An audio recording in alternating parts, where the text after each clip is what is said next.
a lot of fun. My name's David. I work in information logistics. We do sort of those general boxes of stuff. Tonight I'd like to share with you some pictures that I've taken over the last 12 months. And using those pictures, show you our story of Agile, as well as some of the cool things that have enabled us to succeed. So the story of Agile. Why do we end up looking at Agile?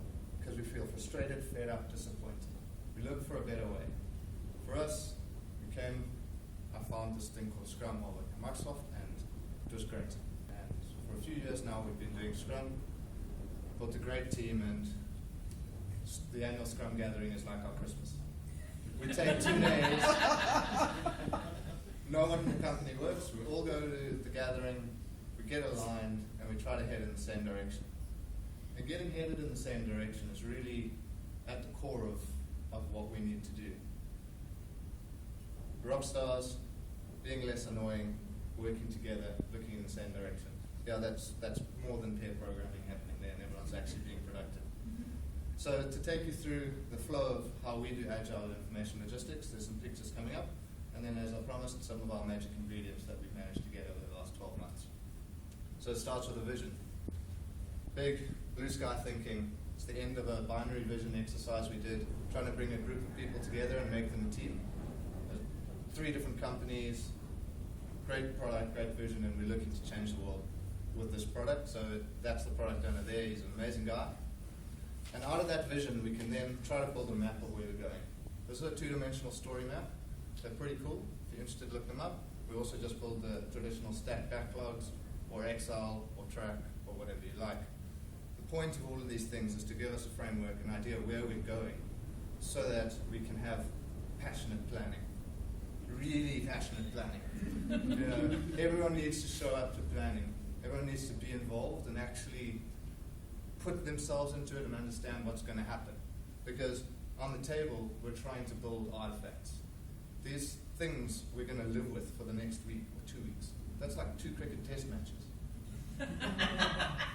We've got the artifacts on the table. Here you can see there's a bit out of focus, but some scenarios, stories that back those up.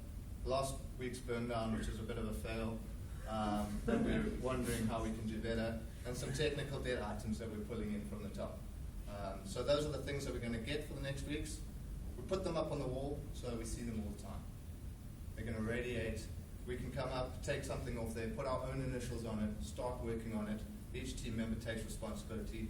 If you look at the top, you'll see ceiling cat is watching you. And the badges are there just in case you weren't paying attention.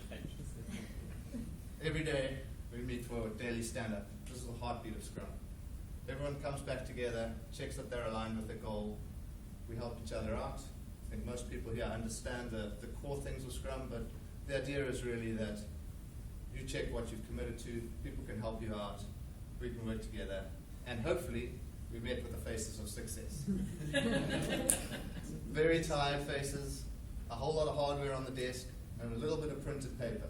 A bit of paper that came over the air from the internet, managed to get onto a device, managed to get onto paper, and printed a few strings of very inelegant looking characters. But we got there. Somehow the seed grows out. Karen spoke about values. I think everyone spoke about values tonight. And how do we actually grow those values? We stick out of that's my apartment block, but those are actually my plants. I was leaning over the balcony. How do we cause things to grow in these hardcore environments? And that's where the magic comes. Dale is sitting on the floor here as product owner. He's a really great product owner. He was committed and motivated, willing to sit there with his tea, looking at the burn downs, looking at the delivery dates, going through the user stories. And we've had great product owners and great products, and I suppose that's the core. That lets you get to complex problems. This is hardware troubleshooting. We've had to do that in the past 12 months. That's an oscilloscope measuring lines. The software is harder because you can't even see it. You can't throw it out the window either.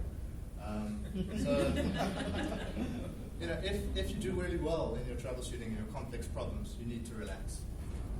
Popping out there is the CEO whose idea it was to take us out on a boat as a group to make the team come together and to reward us for a particular milestone in this project. And I think that's really important. That's the slack, that's the space, and we're in Cape Town, so we might as well enjoy it. In the middle of the ocean, on a boat, just doing it. Well, we needed space also. This is a space that we were creating for the last month, being actually actively in use. 2 team rooms, 3 to 5 people, closing doors. We can shout at each other, put music on if we want to. Spaces to be agile as teams and for the team to actually grow. And then out of that space, we come to community. And I think that's the other key magic factor in Cape Town, is we've got such great communities. From SUGSA to Spin, each technology you like, people are willing to give of their own time, come out and actually be part of a community. And that community is what builds our confidence, our idea that nothing is impossible.